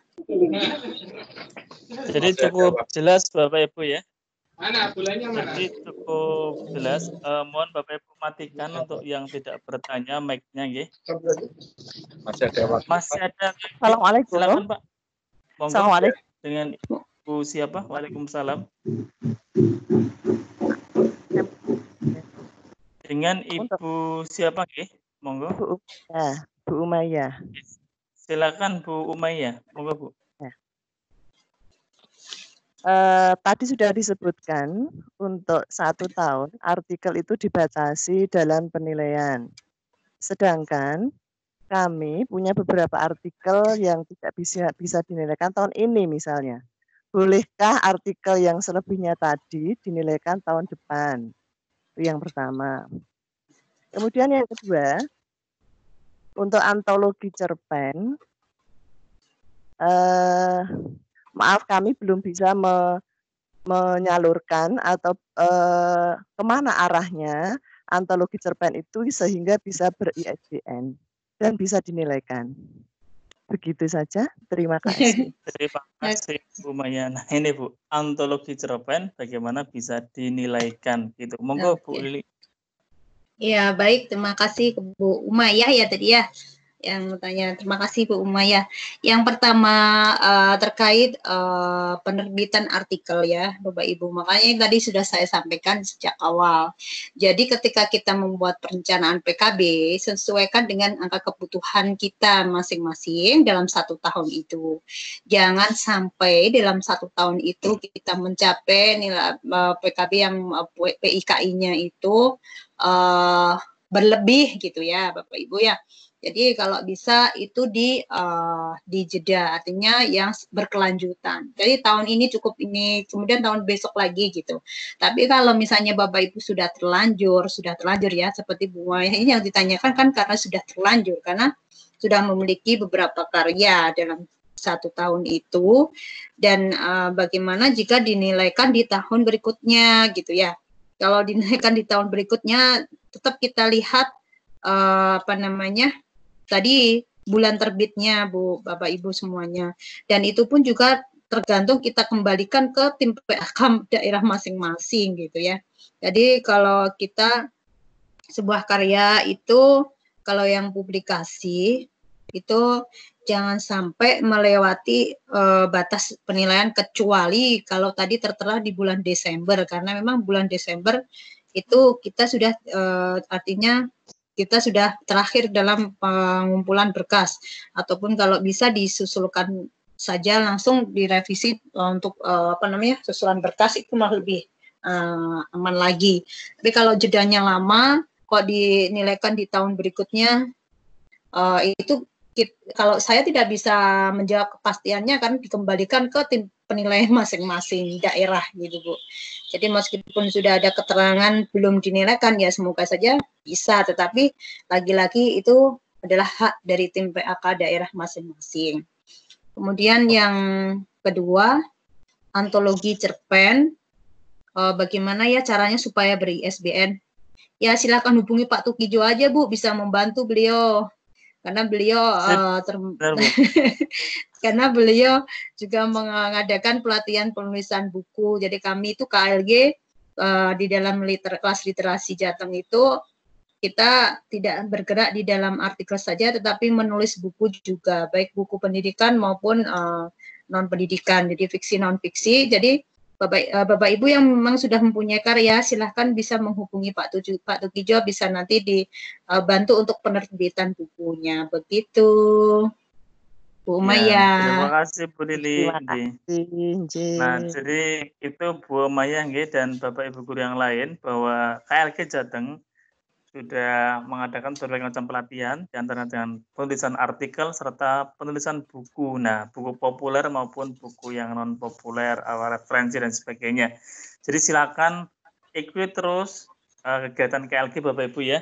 Jadi kalau setelah selesai kegiatan pelatihan artikel, jangan buru-buru keluar grup karena nanti banyak informasi-informasi yang sangat baru dan mendukung Bapak Ibu semuanya. Terima kasih.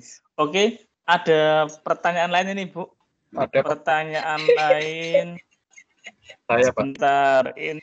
Oh, silakan Pak, monggo Pak. Dengan Pak Edi Pranoto. Pak Edi Pranoto, monggo Pak, silakan. Terima kasih Pak Nur Rahmat. Monggo, Pak. Pada penyaji, Ibu. Yes, Pak Edi. Monggo, Pak Edi. Saya kalau yang tanya Pak Edi, ya Pak Edi, kalau yang tanya Pak Edi, saya langsung deg-degan loh Pak. Kenapa? Bapak ini kayaknya senior banget ini ya. Gitu. Mari Pak, silakan Pak, kita sharing aja Pak ya. Oke, to point. Ini pertanyaan. Yang pertama Pak, yang pertama Bu, untuk PD. Jadi apakah ada klasifikasi di dalam penilaian sertifikat, misalnya untuk golongan 3 itu sertifikat pelatihan yang di tingkat kabupaten atau tingkat sekolah. Kemudian yang di golongan 4 dan ke atas harus yang levelnya tingkat provinsi atau tingkat nasional. Apakah seperti itu? Kemudian yang kedua mengenai karya ilmiah, apakah juga ada pengklasifikasian di dalam penulisan karya ilmiah, misalnya pembuatan PTK untuk golongan 3, apakah cukup rekomendasi pengawas, sedangkan untuk golongan 4 dan ke atas, apakah itu harus melalui pembimbing atau proses pembimbingan dari dosen atau narasumber yang dari LPMP. Itu pertanyaannya. Terima kasih. Ya. Ulang Mas Rahmat. Ternyata, oke, saya ulang ya. Ini Pak Edi sudah. Nah, sambil share daftar hadir. Gimana? Daftar hadir sudah di-share oleh Pak Tukijo.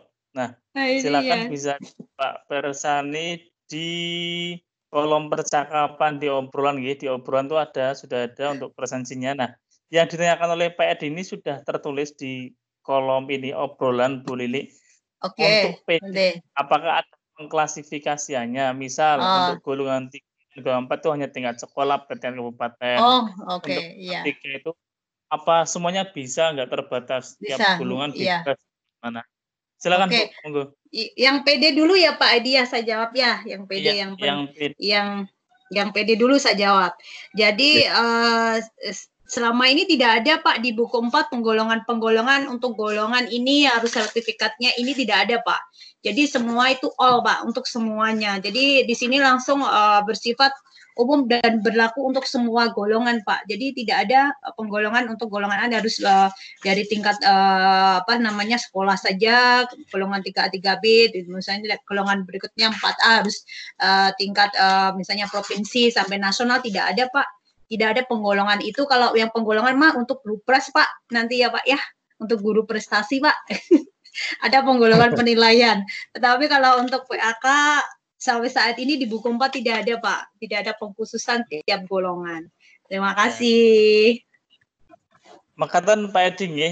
Jadi kalau yang kedua itu tadi yang untuk karya ilmiah. Yang karya ilmiah gimana Pak Edi tadi Pak Edi? Pertanyaannya sama dengan yang PD.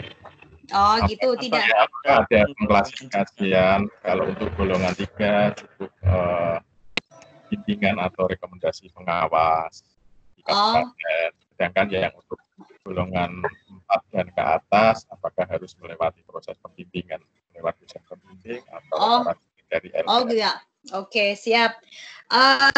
Sampai saat ini tidak ada Pak ya. Jadi kalau misalnya sampai ini kan saya sudah sampai ke golongan 4B Pak saya ya Pak ya. Ya, kebetulan saya sudah golongan 4B. Jadi ketika saya mengajukan penilaian PTK dan karya saya itu sampai berlebih Pak, tapi tidak masalah karena bagi saya itu bukan hanya sekedar kita belajar, tidak hanya sekedar ingin untuk kenaikan pangkat saja, dan jangan berkecil hati Bapak Ibu kalau nanti PIKI panjenengan dalam sekian tahun saya rasa lebih dari yang dibutuhin tidak apa-apa, sisa tidak apa-apa, yang penting itu kalau saya bisa mensupport panjenengan semuanya, bukan berarti sisa rugi, jangan ya Bapak Ibu ya. Sebuah karya itu tidak ada yang dikatakan rugi. Jadi ketika saya itu mengajukan makalah, bispraktis, apapun kok kebetulan lolos ya, disyukuri saja. Artinya ilmu itu bisa dijadikan pengalaman kita. Jangan sampai kita mengikuti pelatihan, mengikuti diklat apapun hanya berorientasi untuk kenaikan pangkat, jangan ya Bapak Ibu ya. Jadi begitu juga ini nanti yang ditanyakan Pak Edi. Jadi kembali lagi ke pengalaman saya Pak. Jadi tidak ada untuk golongan 3A, 3B, 3C, 3D hanya pembimbingan di sebatas sekolah saja atau hanya dari kepala sekolah. Kemudian yang mau ke 4A, ke 4B harus mengetahui pengawas, tidak Pak. Jadi gini Pak, namanya PTK, itu prosedur PTK, itu untuk PTK di sini, di buku 4, itu sudah jelas disebutkan, dan namanya PTK penilaian tindakan kelas, itu cukup saja disahkan oleh kepala sekolah dan perpustakaan sekolah. Itu. Kemudian, maka dari itu di lampiran-lampiran itu harus ada keterangan dari perpustakaan yang menyatakan bahwa karya tersebut sudah disimpan di dalam perpustakaan. Yang berikutnya syaratnya adalah harus diseminarkan. Udah hanya itu sih Pak sebenarnya. Kemudian syarat-syarat seminar apa? Itu banyak sekali, sudah pasti Bapak Ibu sudah paham. Jadi bukti seminar itu paling tidak dihadiri kalau dari sekolah-sekolah minimal 3 sekolah. Kemudian jumlah yang hadir minimal 15 orang. Gitu. Dan lebih bagus lagi kalau apabila seminar itu di bawah MGMP atau KKG. Pasti pesertanya lebih dari 3 sekolah dan pasti lebih dari 15 orang. Itu lebih bagus lagi. Jadi ketentuannya untuk karya PIKI itu sudah ada prosedurnya sendiri-sendiri dan tidak ada aturan pergolongan. Jadi berlaku secara umum. Jadi golongan 3 sampai ke 4. Itu Pak. Cuman tadi bedanya hanya kebutuhan-kebutuhannya saja. Oke, gitu. Baik, terima kasih Bu Lili. Terima kasih. Pak Edi. Ya. Sama-sama Pak Edi. Penjelasan dari Bu Lili sangat jelas sekali, dan tadi termasuk pertanyaan apakah ada penggolongan apa tidak, Pak Tugjo sudah menjawab di obrolan, tidak ada penggolongan seperti itu. Dan ini 4B sangat luar biasa sekali Bu ya. Masih muda 80 tapi sudah 4D, Pak. Bisa diteladani Bapak Ibu ini. Jadi 4D ya, Pak? gampang 4D. Iya nih, udah 4D loh, Pak. D atau D? Luar biasa. Besok 4C. Iya. Oh. Ya Lili masa itu- ya iyalah masa saya 4D Pak Edi, jangan 4D udah pensiun Pak. Iya. Jadi Bapak Ibu bisa meneladani untuk semangatnya. Jadi jangan orientasi mengikuti diklat seminar hanya untuk mendapat sertifikat saja, tapi ilmu dan tidak ada ruginya gitu Bu ya. Baik. Iya, Oke. siap. Berikutnya ini ada pertanyaan. Apakah ya terima kasih Pak Edi. Baik, berikutnya ada pertanyaan kembali ini. Bagaimana format untuk dari kepala sekolah Bu? Nah, monggo Bu. Format surat PTS. keterangan. Format surat keterangan keaslian. Nah, betul ya. Hmm. Surat keterangan KC untuk perkara yang belum dinilaikan, misalnya karena belum terbit Desember Oh, tahun belum sebelumnya. dinilaikan. Iya. Oke. Jadi intinya kalau format surat keterangan sih ya seperti biasa kalau dari sekolah pasti ada KOP dan sebagainya itu. Kemudian di situ menjelaskan bahwa kepala sekolah itu menjelaskan bahwa atas nama ini dengan karya ini belum pernah dinilaikan dalam PAK tahunan ini gitu dan akan diajukan penilaian pada tahun ini gitulah Bu. Jadi tidak ada format baku tetapi yang jelas dari isi konten surat keterangan itu menunjukkan bahwa karya Ibu belum pernah dinilaikan pada tahun ini dan akan dinilaikan pada tahun ini gitu sih sebenarnya nggak terlalu baku harus pakai format ini tidak. Oh gitu, Gitu. ya. Iya. Jadi formatnya yang penting ada keterangan jelas terkait dengan karya Bu ya. Siap. Dan apakah ada contohnya Bu Ili? Apakah ada contohnya? Di sini ada peran lagi. Apakah ada contohnya gitu Bu?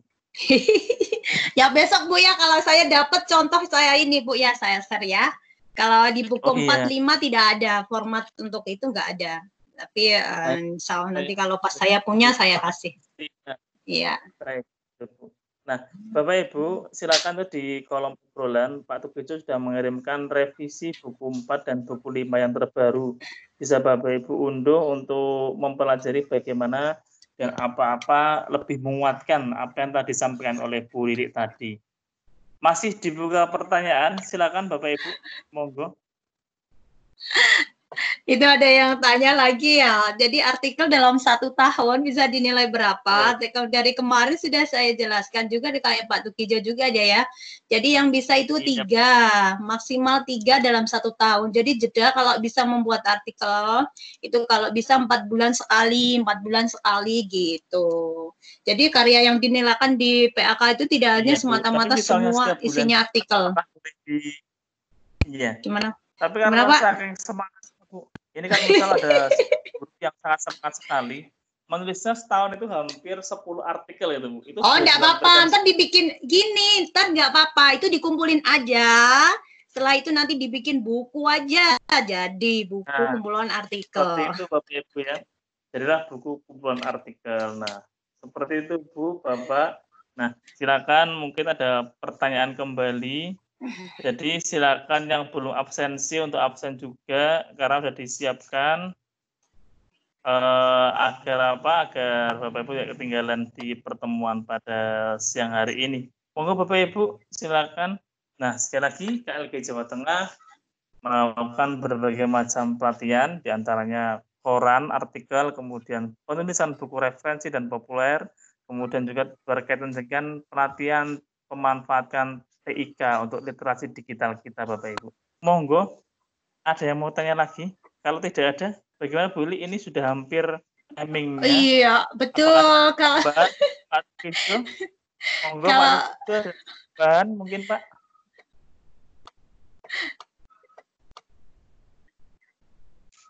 Halo, Pak Tugijo. Hilang. Oh tidak. Tadi sudah mengirimkan ini Bu, sudah mengirim buku 5 dan 4 revisi. Kemudian mungkin Mas Soleh ada yang mau disampaikan Pak Soleh? Mas Soleh juga ngisi Vicon dia. Oh ngisi Vicon dari ini ya dengan oh iya, boleh. Silakan. Oh itu ada yang tanya lagi tuh. Oh, ada yang tanya Bu Endang ya. Coba saya bantu ya. Nggak apa sebentar saya ini sebelum saya tutup. Kenaikan pangkat ini Bu. Iya. Untuk kenaikan pangkat minimal berapa tahun ya Bu? Nah itu dari Bu Endang. Oke, siap. Jadi tadi sudah saya tadi sudah saya sempat jelaskan juga. Jadi kenaikan pangkat itu secara prosedural itu 4 tahun sekali. Jadi disarankan 4 tahun sekali, minimal 4 tahun sekali. Karena kalau kita hitung 4 kali dari nilai PKG kita minimal baik dihitung ditambah PKB kebutuhan kita dan juga penunjang itu baru nutup 4 tahun. Itu sebenarnya Bu. Jadi secara ideal dan secara prosedural dari tim itu 4 tahun minimal baru bisa kenaikan pangkat untuk memenuhi nilainya. Gitu. Iya, jadi berapa tahunnya tergantung dari masing-masing Bu ya. Minimal 4. Minimal 4 tahun. Ya. Iya. Tapi ada loh Bu yang sampai 3 tahun ya. Ya 3 tahun.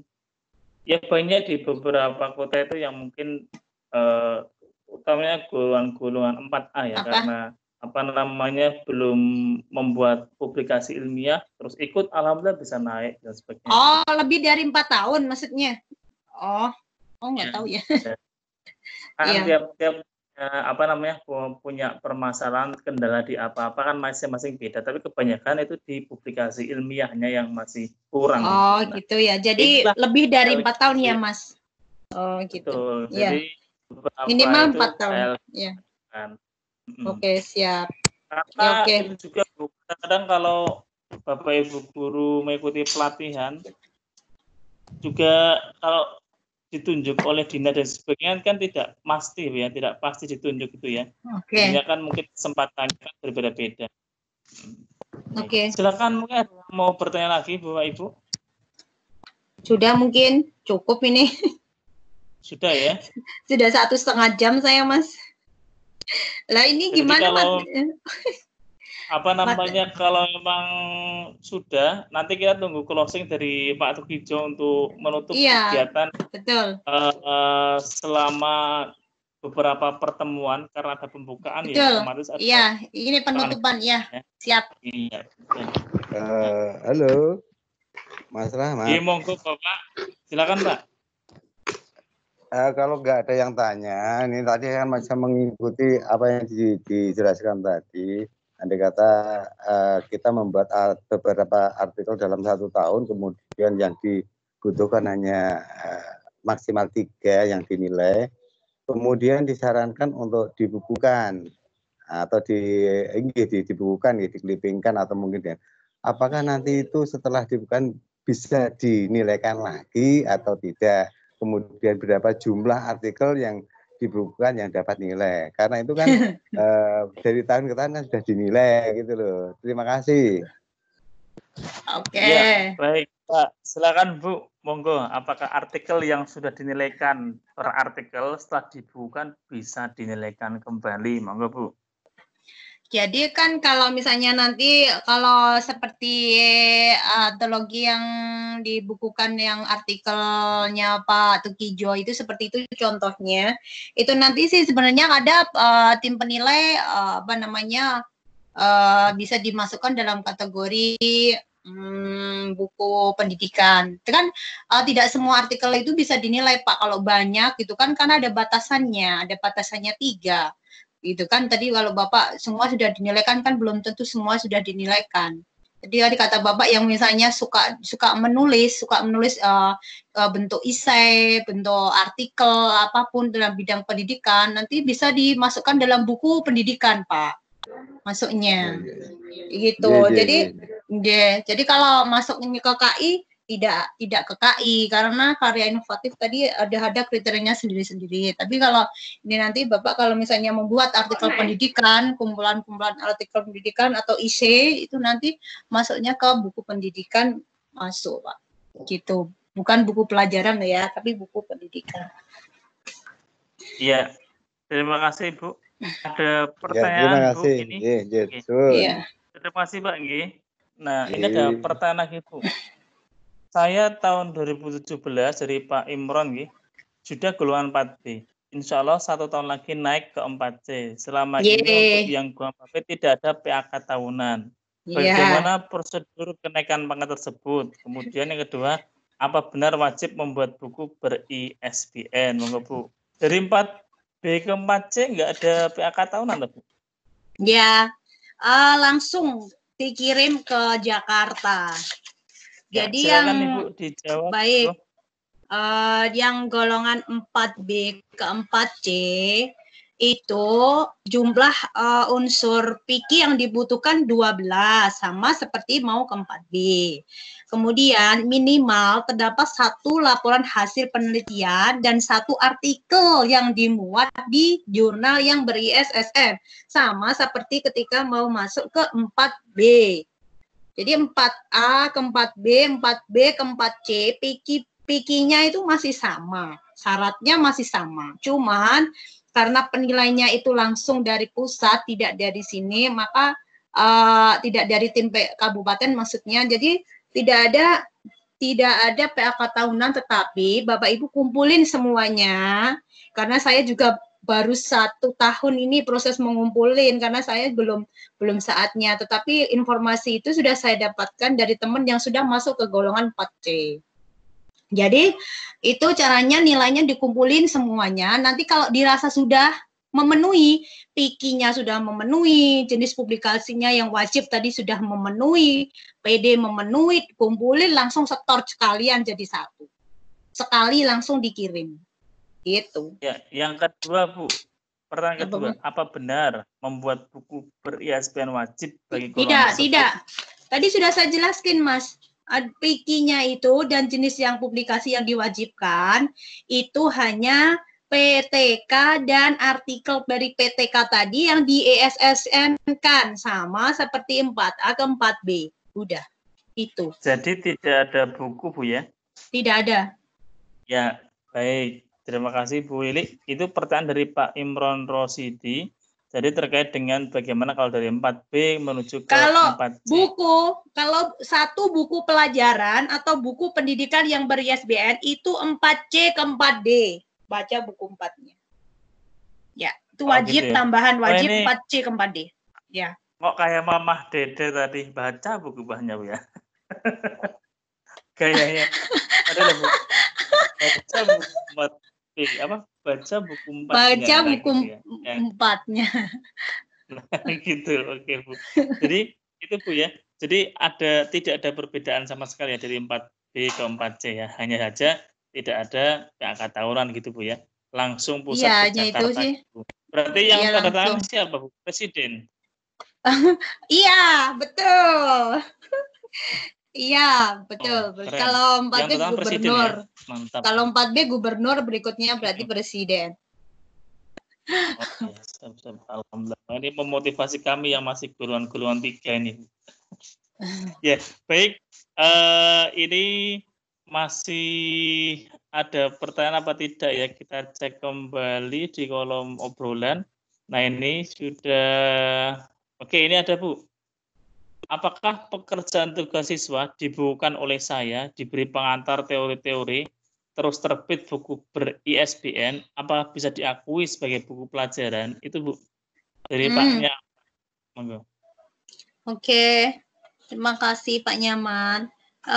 Untuk buku pelajaran itu ada kriteria-kriterianya sendiri. Untuk buku pelajaran supaya bisa dinilai masuk dalam buku pelajaran itu ada prosedurnya, ada isi kerangkanya yang harus dipenuhi. Jadi kalau hanya sebatas itu apa tadi ya, pekerjaan tugas siswa, kemudian ada teori-teori, tidak bisa dikategorikan dalam buku pelajaran. Belum bisa, Pak, dikategorikan dalam buku pelajaran, Pak. Gitu. Ya. Jadi, nah, ya, kalau kita hanya sebagai penyunting buku siswa itu belum bisa, Bu, ya. Walaupun hanya tambah teori gitu. Atau mengalah mungkin nanti kita kena sanksi plagiasi tidak, Bu? Plagiasi.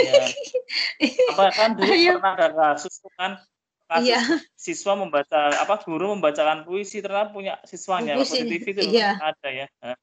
Nah, iya betul. Maka, jadi Iya, nanti kalau yang terkait buku teks pelajaran, pokoknya Bapak silakan dipelajari lebih dalam di buku 4. Jadi publikasi yang termasuk dari buku teks pelajaran itu harus bagaimana. Jadi ada aturan-aturannya tersendiri. Jadi kalau itu tadi kumpulan-kumpulan tugas dikasih tambahan teori-teori tidak bisa Pak dikategorikan dalam buku pelajaran.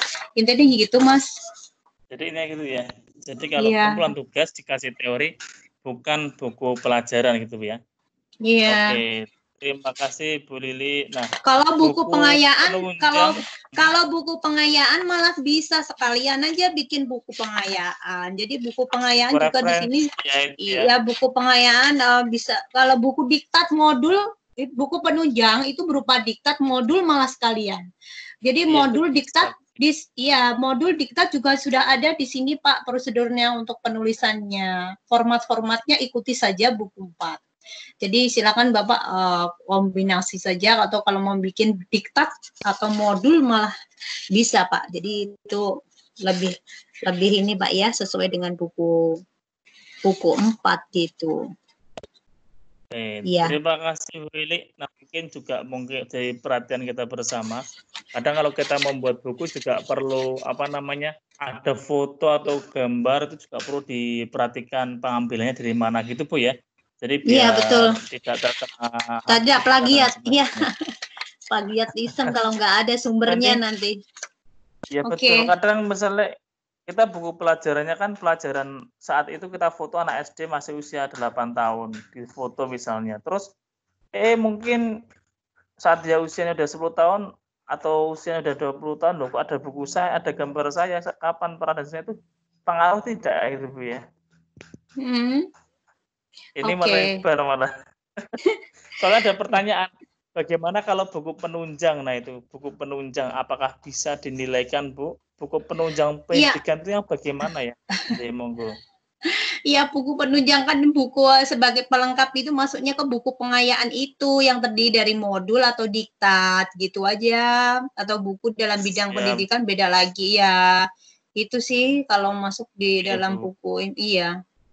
Gitu. Iya. Buku modul diktat. Modul diktat tapi bukan LKS Bu ya? Bukan, kalau LKS hanya lembar kegiatan siswa aja Mas itu yang dibukukan, beda lagi.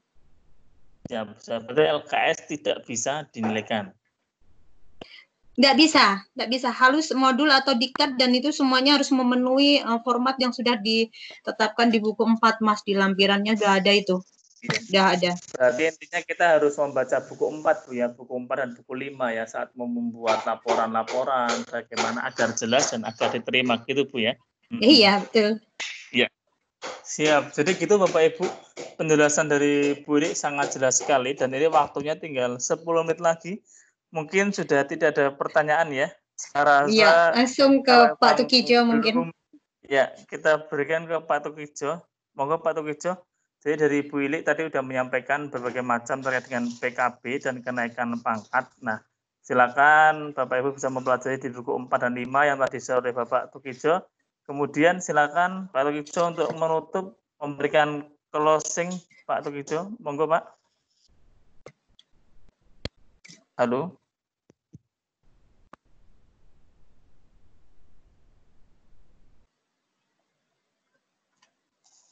Baru persiapan mungkin. Kalau misalnya buku 4 dan 5 nggak bisa di-download, nanti coba kita share Nanti saya kasih, ya, saya kasih. Siap.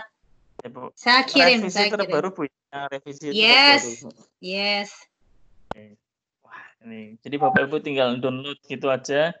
Nanti tinggal menyiapkan laporannya dan yang penting segera nulis Bapak Ibu. Nah, ini kan pelatihan selesai, Bapak Ibu langsung segera nulis. Siapa tahu sudah ada yang dimuat dan cepat muatnya sebelum puasa gitu Bapak Ibu ya.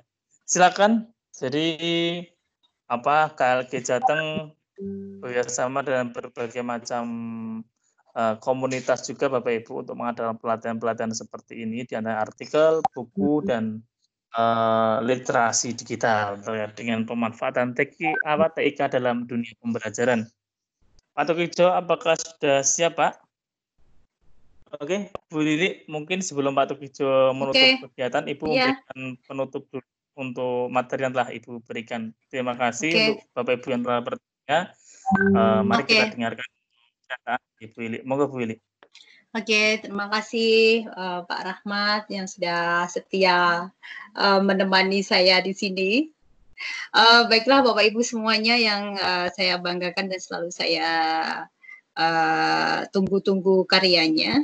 Jadi intinya Bapak Ibu, saya cukup hanya berpesan saja apa yang sudah saya sampaikan tadi. Intinya dari Bapak Ibu untuk berusaha mengembangkan keprofesian Bapak Ibu semuanya. Kita seperti yang tadi sudah disampaikan Mas Rahmat dan juga yang lainnya juga tadi yang sudah diskusikan bersama-sama. Intinya ketika kita ingin memperoleh sebuah ilmu apapun, pengalaman dan yang untuk mengembangkan profesi kita menjadi seorang guru, janganlah semata-mata kita hanya berpandangan untuk kenaikan pangkat saja. Itu saja yang pertama. Kemudian untuk melakukan apa yang tadi Bapak Ibu inginkan dalam kenaikan pangkat, yang jelas Bapak Ibu harus perhatikan benar perencanaan baik dari SKP, itu harus klop dengan yang sudah Bapak Ibu ajukan ke penilaian angka kredit tahunan, harus klop. Jadi apa yang sudah tertulis di SKP, bukti-buktinya semuanya ada yang diajukan untuk ke PAK tahunan, itu ada. Kemudian PKG nanti kalau bisa segera saja semoga dari Kabupaten Bapak Ibu semuanya PKG yang digunakan sudah dalam PKG yang pola 360 terbaru.